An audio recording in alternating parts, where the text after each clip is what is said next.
Good afternoon, and welcome to Expose Yourself to Art, a show that explores the creative process by inviting artists from various genres to come on our show and talk with us about their life and their art.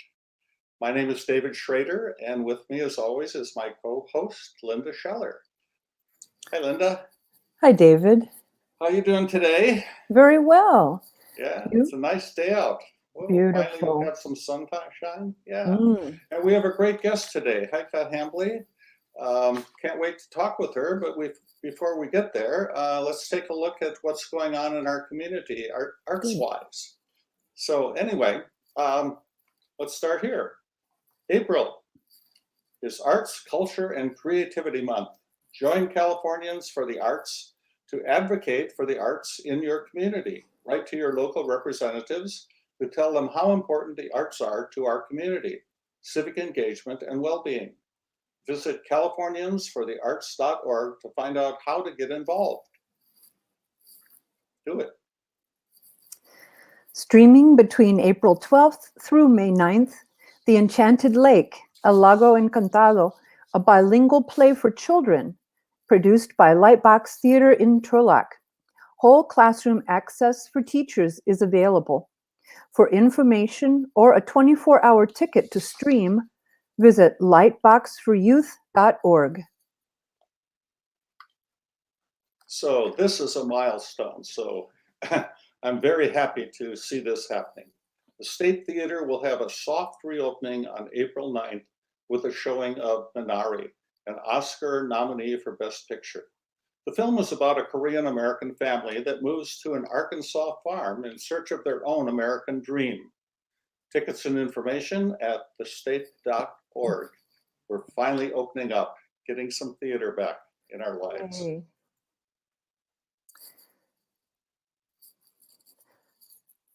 The second Tuesday poetry reading will be April 13th at 7:30 and will feature Stella Baratlis of Modesto and Dane Servine of Santa Cruz. They both have new books out from 16 Rivers Press. For more information on this poetry reading on April 13th, please go to the Most Facebook page or the Modesto Stanislaus Poetry Center webpage for their Zoom link after the 1st of April. Okay, and finally, Stanislaus County Office of Education is proud to proclaim March as Youth's Arts Month. The arts, dance, music, media arts, theater, and visual art are core academic subjects. They are essential elements of a balanced, comprehensive education for all students. View an online show of student art from across the county at stanco.art. So I was told that this is going to be up longer than March. So even though we're announcing it right in the last couple of days, the showcase will be up. So, well, let's move on to Heike. Yes. Heike Hambley is Merced's Shakespeare lady. She's the founder and artistic director of Merced Shakespearefest, now in its 20th season. She has directed close to 30 Shakespeare plays, several of them more than once. She also has performed and directed at Playhouse Merced, the Prospect Theater, and Center Stage in Modesto. She works as a director at the Gallo Center in Modesto, and there she directed Inherit the Wind, The Diary of Anne Frank, and The Miracle Worker. And she looks forward to directing Guess Who's Coming Dinner as soon as the Gallo is able to reopen. Welcome, Heike. Hi, everybody. I'm very glad to be here. Hello. Hi, Heike. So, to start things off, I just mentioned this to you just before we went on the air. I just noticed that you're from Germany and that while there, you studied political science. And so the big question artistically is, how do you get from political science to the theater? The long curves, detours, and roads through life, I can say. At the time, I belonged to the generation born after World War II, and studying politics was something that was very dear to my mind. I learned in school about the Holocaust. I wanted to learn what to do that something like this never happens again. Democratic values were very important to me. I became a high school teacher, and then I moved to California. And when I was here, just opportunities kind of arose. And I happened to be interested in theater. I was watching theater, coming from Frankfurt, Germany, with a huge theater life of many professional. I think we have 70 theaters or something. It was a little different to get to Merced, but I became friends with people who did theater here. Sandra Dinsey was doing the now called Playhouse Merced. I started to audition. In my second rehearsal, I met my now husband that I'm very happily married to, who is an actor as well in community theater. And I became a stage manager, a prop mistress, finally a director. And leadership positions suit me. I like to tell people what to do. And there is this saying that in theater is not a democracy, it's a dictatorship with a hopefully benevolent dictator. And I'm not so sure. I think that might be a wrong statement. Politics is so important, and we see when people don't care about politics, what can happen in countries. Mm-hmm. And when you do theater, you are out in the public. It is a very public art. Well, pandemic time is a little different. So your influence as an artist is something that I'm taking very seriously, which is just back shaking hands with studying politics. Okay. So, could you tell us about the history of Merced Shakespearefest? Yes. Okay, sure. Oh my God.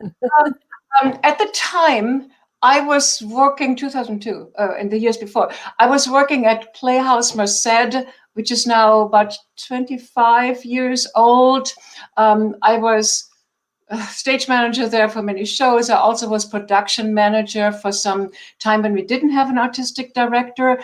And they, lo and behold, wanted to do their first Shakespeare play ever.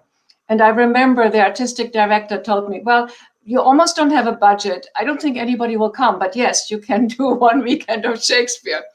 And I did. And they had to add chairs in the theater.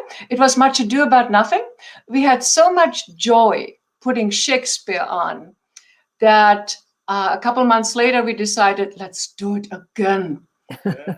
And there is an outdoor theater in a Merced City Park that is called the Moat, which doesn't mean it has water around it. It just means Merced Open Air Theater. It has dressing rooms. It has eye hooks to hang up curtains. And we went to the city and I asked to rent this for the month of August. And we put on our first show in 2002, which was, what was it? Much Ado About Nothing. We had fun. We barely had money for it. And then there were long months of doing all the nonprofit work. The Merced Arts Council helped us with that. Well, and then for 10 years, we did only a summer production. And then in 2011, we did our first tragedy, King Lear. We added another show. Right now, we have usually 3 shows per season, often in cooperation with other theaters in town. I directed a co-production of Othello with Playhouse Merced. For 4 years, we did productions on the Merced College stage. I often work in the MAC, the Merced Arts Center, for smaller, intimate productions that can work very well. And we also worked with the Merced Theater, which is that beautiful Art Deco building with a huge tower. When you drive by on the freeway, you can see that. It's one of the icons of Merced. We did a Romeo and Juliet production there. and also the Scottish play. Oh, no. Nothing happened in the Scottish play. Okay. So we are a community theater, which means we are not working with equity actors. We don't pay actors either. That is a dream of mine, but money is scarce. I'm able to pay all the designers, costumers, and so forth. And we've gotten quite a reputation. Actors are coming from the Fresno area, from a lot of the Modesto area, and so the audiences. Mhm. It's Merced Shakespearefest, but it's almost like a little Central Valley Shakespearefest. I want to take a little detour here because I know this is the core of what we're getting at, but on this show we also like to talk about the creative process. Sure. And where it came from and where it comes from in our guests. Mm-hmm. And so, we know that you came from, the political science background, and then all of a sudden you're on stage. Now, have you had any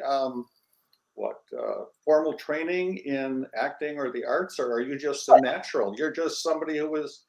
Well, I do like public speaking. I do have a talent.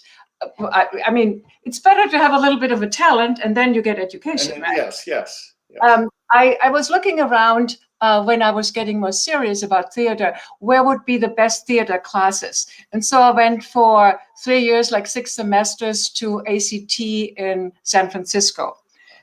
They have a wonderful studio program, they call it, for adults. And, acting 1, 2, 3, and so forth. And at that time, there was not so much traffic. So from my house to the parking place there was an hour 50 every Saturday morning. I left at 7 in Merced. I came back in the afternoon. It was beautiful. Heike. A good time of your life. Huh? It was a good time of my life. And then the rest was a lot of on-the-job experience, especially with Playhouse Merced. And when I took over my own theater, I thought, well, I don't know anything about it. I'm sure I can learn about it. I always have learned things that I needed to do. And I think I do pretty well at it. Mm-hmm. And do you have a particular affinity for Shakespeare? And if you do, where did that come from? Classical theater is very, at least at the time I grew up, is very in Germany. They love their classics. Of course, the German classics, Goethe, Schiller, Lessing, Kant, Kleist, and so forth. But they also just love Shakespeare. And the big poets in Germany always took Shakespeare as their big example, especially in the playwriting, because he went away from that format, one time, one place, one action, but went out everywhere and had people from different classes, from different the time spans. He jumps 10 years and comes back here. And they were very impressed by that and tried to write like him as well. There's a classical Shakespeare translation from the early 19th century by Schlegel and Tieck, poets in their own right, that is as classical as here. When I go shopping to Save Mart, there's one clerk who knows I do Shakespeare whenever I come. They says, to be or not to be, that is the question. In Germany, somebody would say, sein oder nicht sein, das ist hier die Frage. And everybody knows that just as well. It is so famous. Also, there's something about the language of Shakespeare that some English-speaking actors don't have it so easy with, because the sentence structure of Shakespeare is, lo and behold, more like the sentence structure in German. In German, we throw every noun, object, attribute, adverb in it, and then in the end comes the verb. Mark Twain wrote an essay about making very much fun of that. You have no idea what the Germans are talking about if you haven't. Yeah. That's what Shakespeare often does. He also writes very, very long sentences. Germans write very, very long sentences. So from my mother tongue, I felt it was an easy access. I also had to look up words I didn't know. Lots of people in this country have to look up Shakespeare words they don't know. So I didn't feel bad about it. And it was something as a niche for me. Why should I do another musical theater in Merced? I also performed in musicals. I sing and dance if I have to. I just do anything if I have to. But Shakespeare theater, nobody did. And I talked with Sandra Dinsey, who was the founder of Playhouse. She said, I'm afraid of Shakespeare. It's so complicated. Well, I wasn't afraid of Shakespeare. And now, I can't say I'm a scholar, but I read my articles and my books on Shakespeare. I know what the Shakespeare world is talking about. I know what the Shakespeare Living Trust does in Stratford-upon-Avon, or with the Royal Shakespeare. I'm very much in that now, step by step, many curves and detours. What has also helped me is our theater became a member of the Shakespeare Theatre Association in this country, a fantastic organization with maybe 150 Shakespeare festivals in the United States, with lots of education, with conferences. I just attended a virtual conference in January, and I learned so much. The things I hadn't known before, I'm learning as I go. And I'm sorry, I can just talk on. Is that okay? Well, that's okay. Sure, Yes. sure. I'll interrupt you again just for a second here. With one of the questions we've been asking all of our guests this year, which is, how has the pandemic affected your work? And the beginning was interesting. We had just cast a play and we thought, oh, we just do some Zoom rehearsals. And by the time we're tired of Zoom rehearsals, we can open up again. Well, we all know this is not the case. My organization is so small. We do not, I mean, we're small, but we're good. Anyway, we do not have a building. We do not have, I volunteer my time and my passion. We do not have a building where we have to pay anything for. Our money that we had gotten from donations is in the bank for whenever we could do a season. So I was not worried, but what was horrible, when you're an artist, you want to do your art. It's possible as a painter to paint in your studio and hope sometime somebody will see it. But when you are doing theater arts, you need an audience. Mm-hmm. And so there was a lot of unhappiness and missing, including, this Wednesday evening, my husband and I look at each other, what are we doing when we're at home? We're so used to rehearse. We're gone in the theater. That was a time of being lost, really lost. And then my board, it's so good to have friends. My board said, well, you have a show, you have it cast, why don't we film it? Oh, okay. So this is how our bilingual Ricardo web episodes came about. Not only did I want to do a very political play in 2020, the year with the election, of an inept ruler that is chased off the throne, but I also wanted it bilingual to respect and celebrate all the Latino members of our community, which is at least 50% in Merced. I'm sure Modesto is similar. And I was lucky to be able to cooperate with some people from the UC. And so here we are, we have a cast that is bilingual. Where do you get that? And I can't throw this out. We have to do something. And so my director that I had hired, a young man who just finished his dissertation actually in Shakespeare theater, just didn't know what to do, but our board said, let's film it. And so within a week, we changed all the context and we have production meeting after production meeting. How can we do that?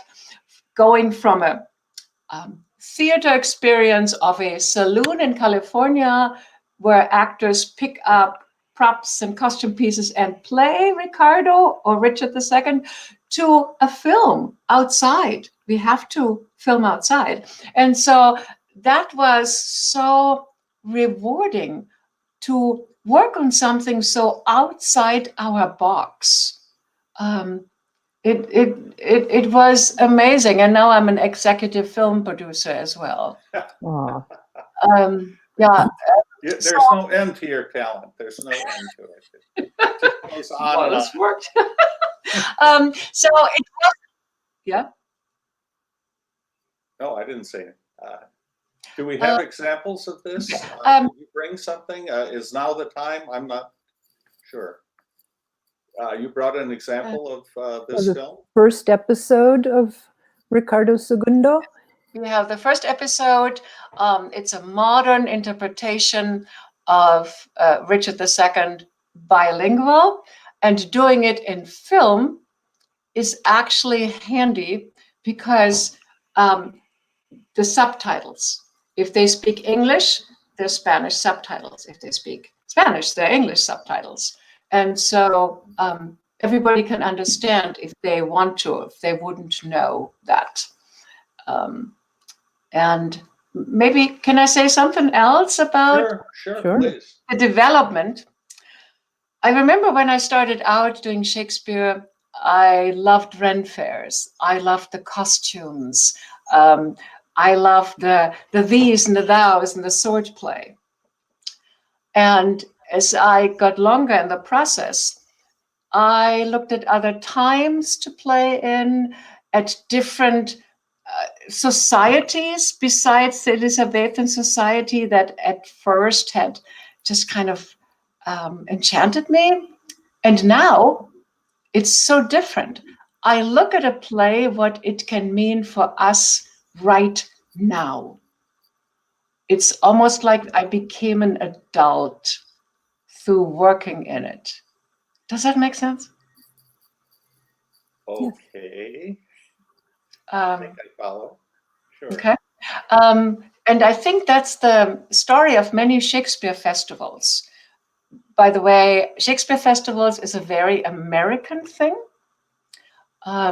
Shakespeare hit really the nerve of a time around 1900 and even before, where lots of touring companies went through even the Wild West to perform Shakespeare. There's a story of some group performing Hamlet, and the actor is in the middle of one of the 4 or 5 monologues, and suddenly doesn't know it anymore. And some of these minors that are, stubbly bearded, dirty clothes, hats on, they are able to give him the line. It's not an anecdote. It's something that I learned from some scholar writing about Shakespeare theater in the US. And to have Shakespeare theaters, especially with free Shakespeare in the Park, which we're doing, free Shakespeare, you don't pay, you just come in. That is a very American thing. It is a special way of showing the audience everywhere that there's free theater and that it deals with human emotions, stories that are world-class Shakespeare. It's really interesting. I wasn't aware of that. Nor I. So, shall we look at one of these excerpts you brought? Sure. Sure. Okay. There we go.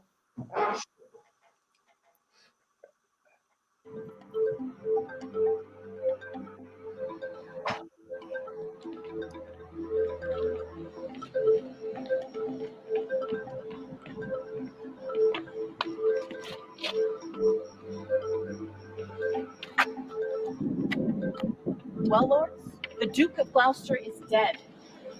Nay, cousin, dry your eyes. Tears show their love, but want their remedies. ¿Quién creen que realizó el fin eterno de mi tío? Bueno, amigo, se dice que tu tío fue asesinado temprano en la tarde. A voice cried treason in the dark before he fell. Show me a murderer. and I'll deal with him. Pero eso no responde la pregunta. Or will your answers serve to fit the question?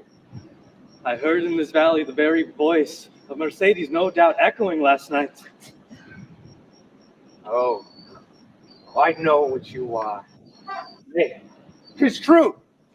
It said that all the treasons for all these many years, conplotted and contrived in this land, fetch from false Mercedes, the first head and spring. Pues nada más que el juicio de nuestra majestad puede enmendar esta causa entre nosotros. It was I killed him. From His Majesty's mouth, he sent me, most like a soldier, ordered honorably. Mira cómo rápidamente se vuelven unos contra otros. Se han dividido y ahora buscarán al asesino. Well, lords, take thy leave till we meet again. Since we cannot atone here, we shall see justice, design, chivalry.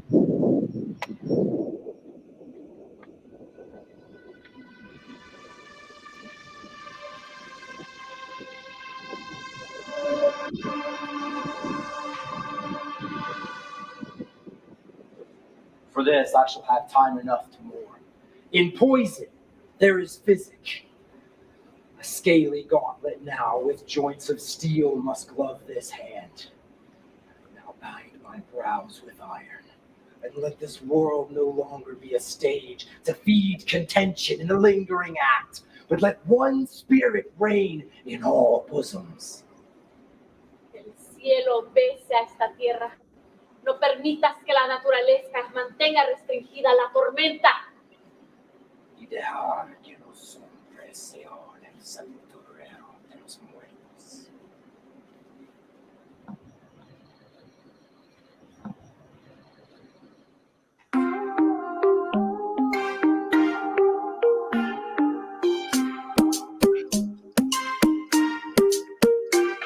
Two voices, one story. A land divided, misfortune, deception. Country misguided, battle the crowd, pride leading the way. Can you survive this rain? Ricardo el segundo, throne is slipping away.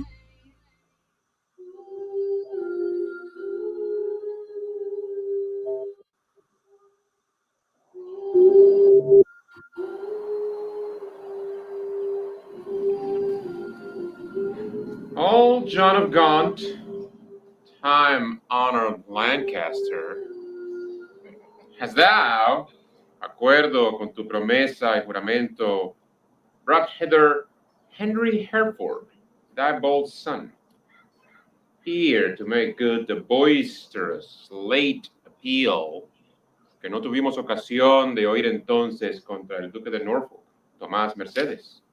I have, my liege. Dime además, ¿has inquirido si acusa al duque por rencor antiguo, por causa de traición bien conocida? Aimed at your highness, no inveterate malice. Then call him to our presence, face to face and frowning brow to brow. Ourselves will hear the accuser and the accused freely speak. Altivos son los dos y arden en cólera, sordos como el mar en su furor, impetuosos como el fuego.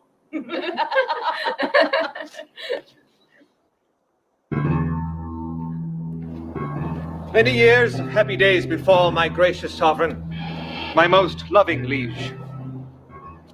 Que cada día exceda en felicidad al anterior, hasta que el cielo, envidiando la tierra esa aventura, añade tu corona, un título inmortal. We thank you both, pero uno de los dos solo me adula, como bien parece por la causa que los trae. Cousin of Hereford, what dost thou object against the Duke of Norfolk, Tomás Mercedes? First, let heaven be record of my speech. Well, Tomás Mercedes, do I turn to thee. But thou art a traitor and a miscreant. What my tongue speaks, my right drawn sword may prove. Mi sangre arde y antes de enfriarse deberá correr. Mas no me presumo de una paciencia tan extrema que lo desafío y le escupo. Al calumniador cobarde y deviano. Pale, trembling coward.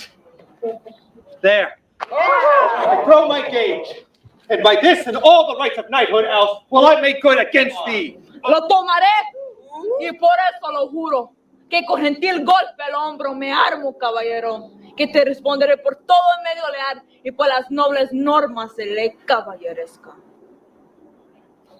Look what I say and may in battle prove, that he did plot the Duke of Gloucester's death, and consequently, like a traitor coward, sleuthed out his innocent soul through streams of blood. How high a pitch his resolution soars. Tomás de Norfolk, ¿cómo respondes a esto?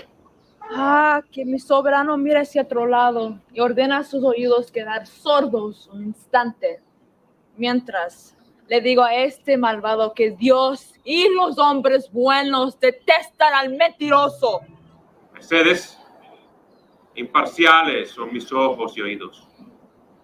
Por el respeto debido a mi cetro, juro que su cercano parentesco con mi sangre sagrada ni privilegio le otorga ni inclina a ser parcial la indoblegable justicia de mi alma justiciera.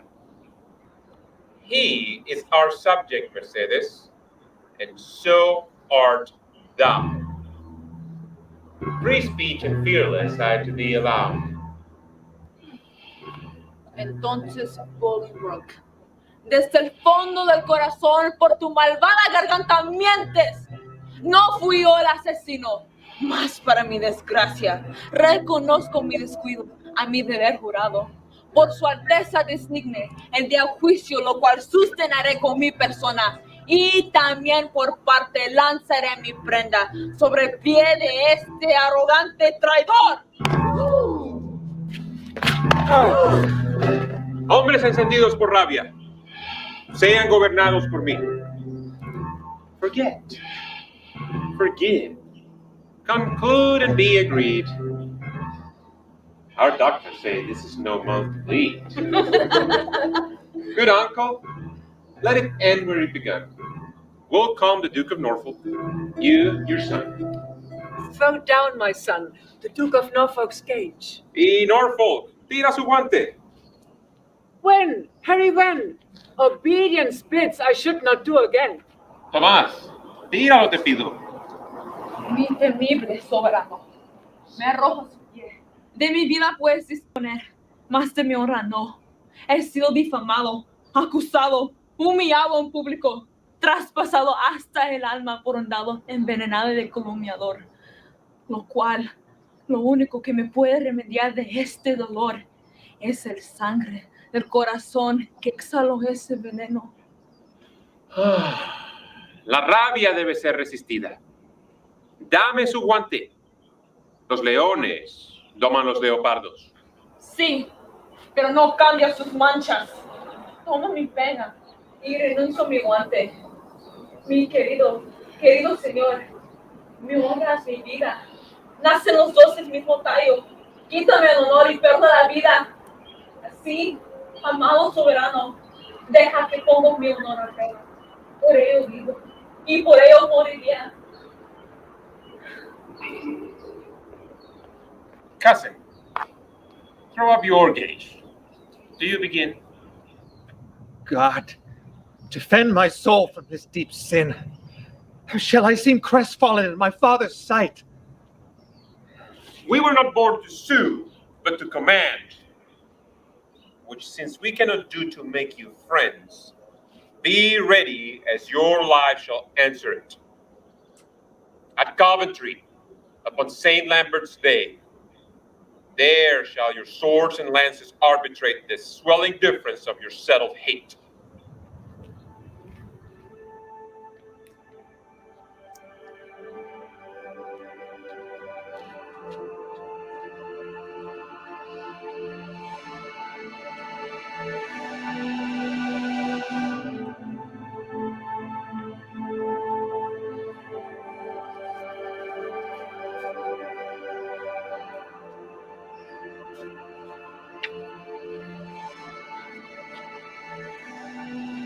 Alas, the part I had in Gloucester's blood doth more solicit me than any exclaim to stir against the butchers of his life.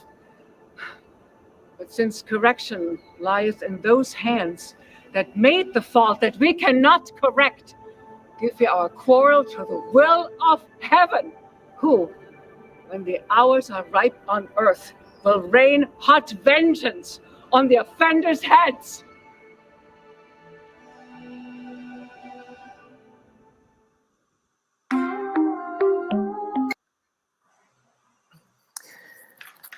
I apologize for the fact that the sound and images didn't sync, but our viewers can go on YouTube and see all the episodes. Is that not correct? Oh yeah, and they will be there forever, obviously.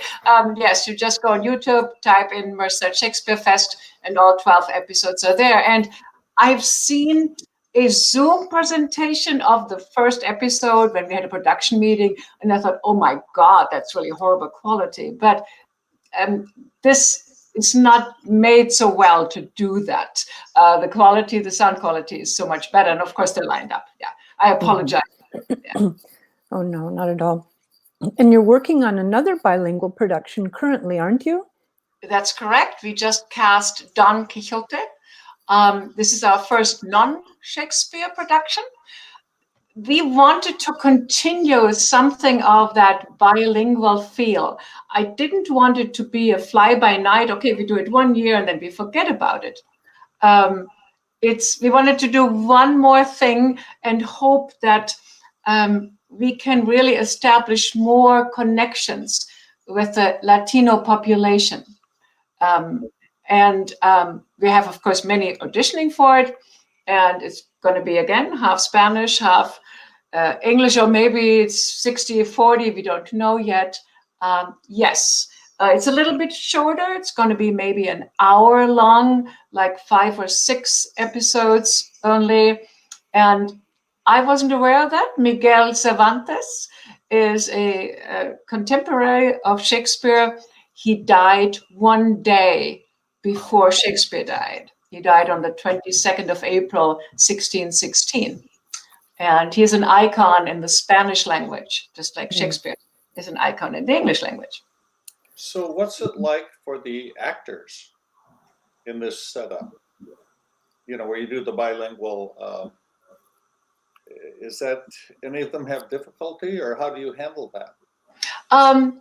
Well, if you are growing up in this country and you speak Spanish, you completely are aware of code switching.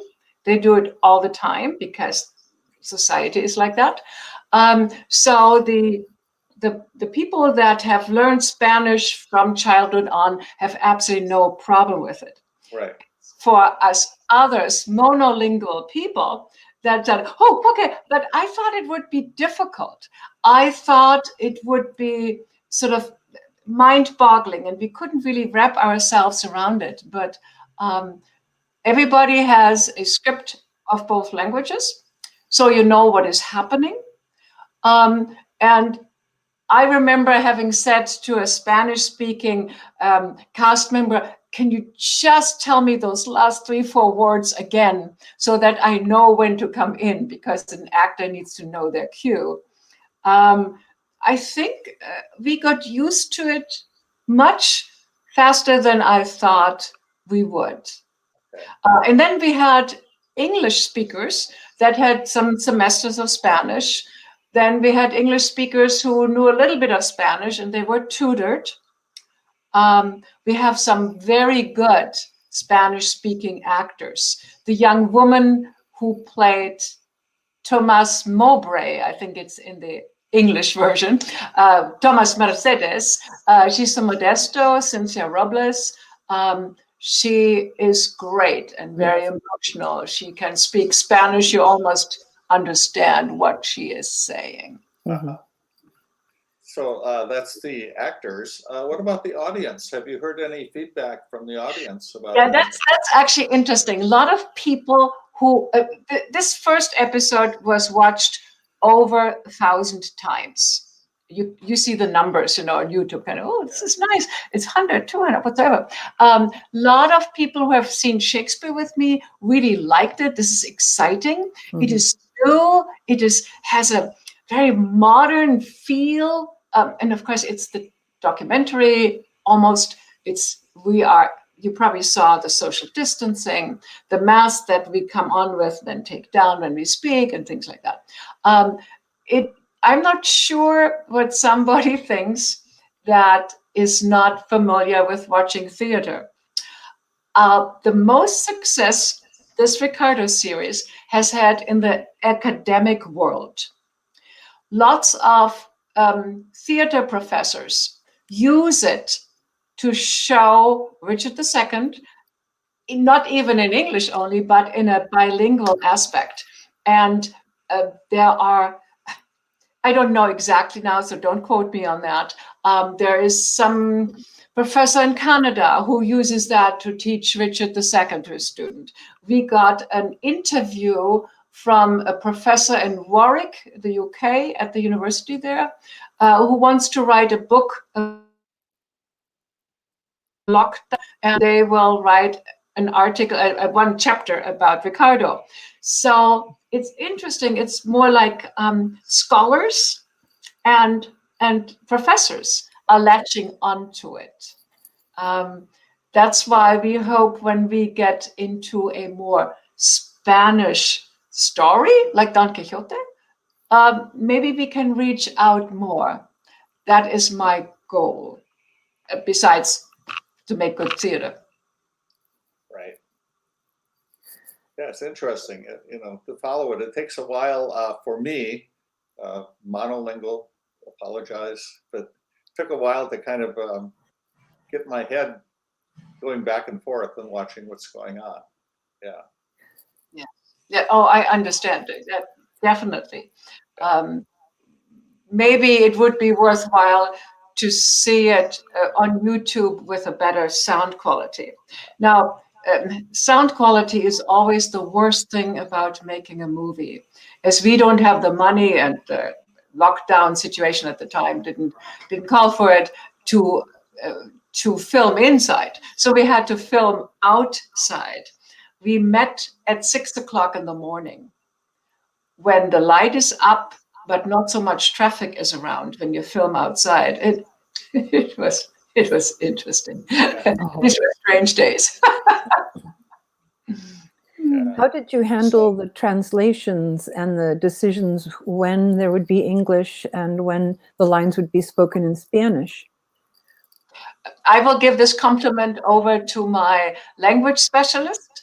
It's a young man with the name of Angel Nunez, who graduated from UC Merced in the meantime, who grew up both Spanish and English. His mother is a Spanish professor, I think still in Mexico. And he worked on that diligently and very, very well. He also was responsible in post-production for the subtitles. Yes. Very effective. And when you produce something, it looks great. Oh, she's doing that. I couldn't do a lot of the things that I do if I wouldn't have wonderful, talented people to work with me who see an idea. Oh, I want to be involved in that. And so I am very, very grateful for all these wonderful people. Yeah, Merced has an extraordinarily rich artistic community.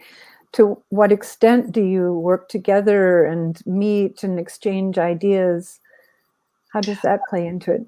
Yeah, it's a very vibrant world. And it seems, because we're a relatively small town, 80,000 people, and the arts community, it seems like we're all friends. It's not that we're competitors. We all have different niches. We just actually yesterday worked together 5 organizations who put together a program: Playhouse Merced, Merced Shakespearefest, Merced Symphony, Merced Theater and Merced Art Center. We put a program together with videos, interviews, put this out to celebrate our resilience. And what was wonderful was just all those, we meet in Zoom, of course, all these Zoom meetings where, hey, what are you doing? Oh, you're doing that? I tried something like that. What format are you using? What platform are you using? Just like I'm excited about StreamYard. That's a cool thing. So the one that you're using is great. So we learn from each other. We're talking a lot with each other. And yes, it's funny. We're all friends. We meet for coffee when we could meet for coffee. So that is extremely helpful. Small things. Shakespeare in Yosemite is just doing a Cymbeline production. They filmed it. Same cinematographer as Ricardo. They borrowed props from me because I did Cymbeline. I have them. Jenny Samuelson, she does a children's opera. She needs a crown. Oh, she comes to me. I have a crown. So it is something heartwarming and saves money. Yeah, true collaboration. Yeah, and often people just sitting together, throwing out ideas, and 3 years later, it becomes a play or a production. So meeting each other over coffee or whiskey or whatever you like is a good thing. So one quick other question about what we had just seen. Do you have plans to do this kind of production when you can go back to doing live theater, when it's not with the bilingual cast like that? We want to see how this Don Quixote comes across here in Merced. I would like to get this time more feedback from the Merced area. The board and I have talked about it maybe every other year to do something like that. We have wonderful examples. Life as a Dream is something that is in our mind, one of the big Spanish plays that we translated. So we're thinking about that. The other thing is that we would like to still do one virtual production per season. We don't want to forget what we learned. And it is something that can be used over and over again and watched again, whether bilingual or not. Sure. It's a great tool that I don't want to forget that. And the reach is extensive. You've got people all over the world watching your productions now and writing books about it. Yeah, who would have thought that? That's great. That's great. Yeah. So, no, I look forward to something like that. As I was watching, it reminded me of a trip I took to Europe in the dark ages when I was a college student in 1962, and I was up in Scandinavia. And one of the interesting conversations that took place up there is because they're all multilingual and everybody knows everyone's language. I was part of a conversation where everybody spoke their own language. Nobody translated. So the Norwegians spoke their language, the Swedes spoke their language, people from Denmark spoke their language, and nobody asked for translation. It was just me sitting there scratching my head trying to figure out which book I should pick up to, dictionary to figure out what anyone was saying. But they were very comfortable with it. And I just thought, wow, that's a very unique way to look at the world and to experience things. Yeah, what an exciting experience for you. Yeah. And of course, we all know that learning one other language only will do wonders for everybody's brain. I'm very grateful I'm bilingual. Of course, I'm not bilingual in those languages we need right now in California. But just having different ideas how to, every language looks at the world in a slightly different way. And we need to learn that if we ever want to have world peace. Exclamation. Great, great. True. Did we have another excerpt, or was that, yes? Yep. We should probably get to that, yes. Yes. Let's see what we have up next.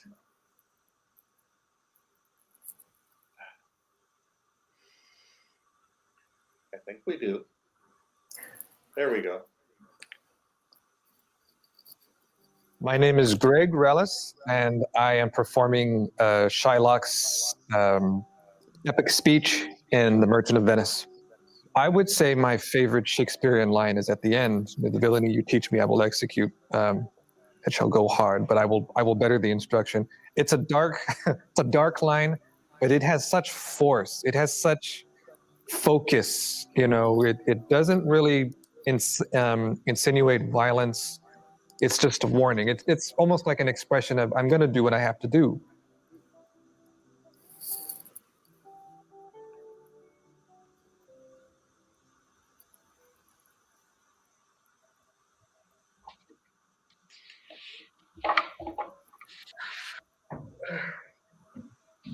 Two bait fish was all. If it'll feed nothing else, it will feed my revenge.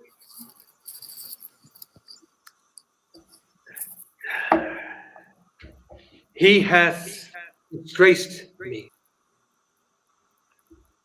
and hindered me $500,000. Laughed at my losses, mocked at my gains, scorned my nation, thwarted my bargains, cooled my friends, heated mine enemies. And what's his reason? I am a Jew. Hath not a Jew eyes? Hath not a Jew hands? Organs, dimensions, senses, affections, passions? Fed with the same food, hurt with the same weapons, subject to the same diseases, and healed by the same means. Warmed and cooled by the same winter and summer as a Christian is. If you prick us, do we not bleed? If you tickle us, do we not laugh? If you poison us, do we not die?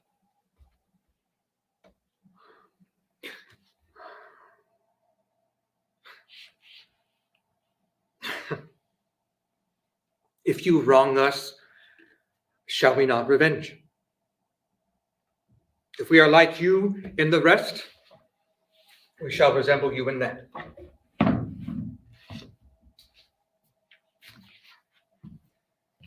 If a Jew wrong a Christian, what is his humility? Revenge. If a Christian wrong a Jew, what should his sufferings be? By Christian example. Why? Revenge. The villainy that you teach me, I will execute, and it shall go hard. But I will better the instruction.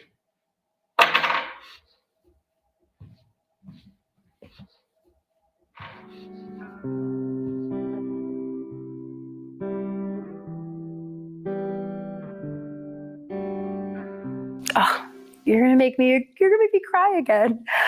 Merced Shakes is a family, and it's a family that I was welcomed into immediately. But I mean, to me, like they've provided the Central Valley. I mean, it's more than Merced with Shakespeare for years now. And they've developed an audience that comes to see Shakespeare and loves Shakespeare.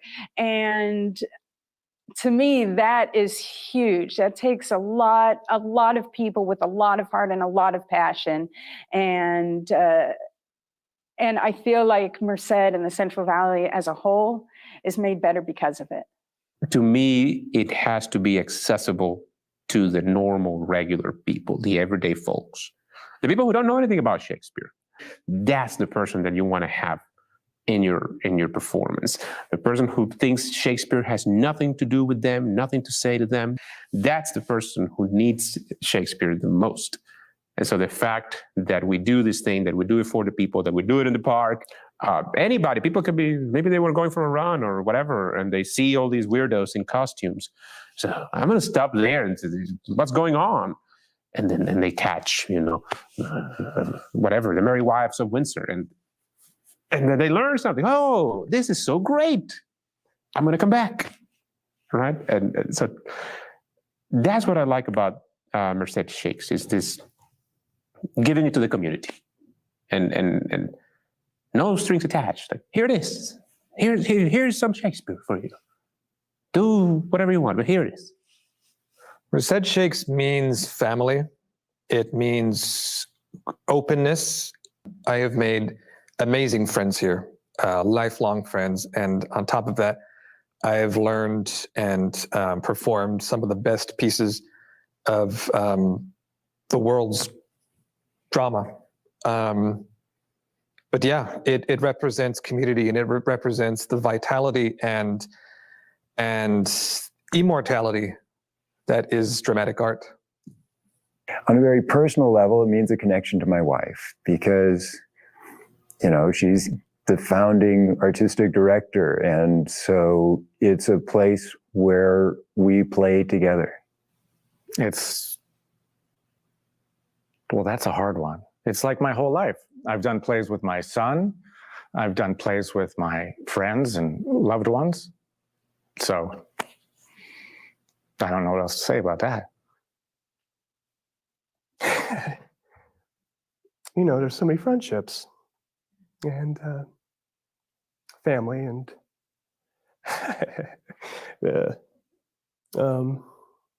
it's a company. It's a company of players, and we get to play together, and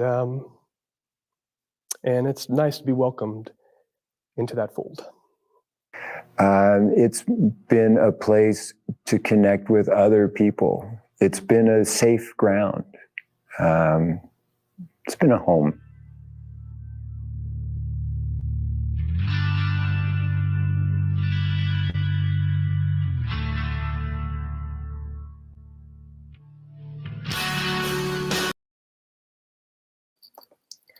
Oh, that was lovely, Heike. I so enjoyed that. Thank you. Yes. Yeah. Beautiful. Yeah, we all needed that. We needed to talk about how we felt. We were all close to tears by this ending.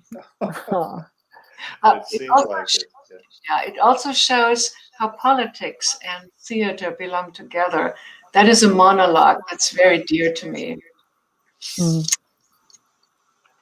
Very timely. So, yes. Thank you. And it's in terms of timeliness, Oh. I just see that this hour is coming to a close. And wow, it was so nice to have you on again. It was so nice to meet you again. It's been so many years for me. You're an incredibly talented woman, and it's just great to see that and have you share this with everyone. So thank you. Thank you. Thank you for what you're doing for our community and our area. So Thank you very much. Okay. So goodbye for now. Good night. Goodbye.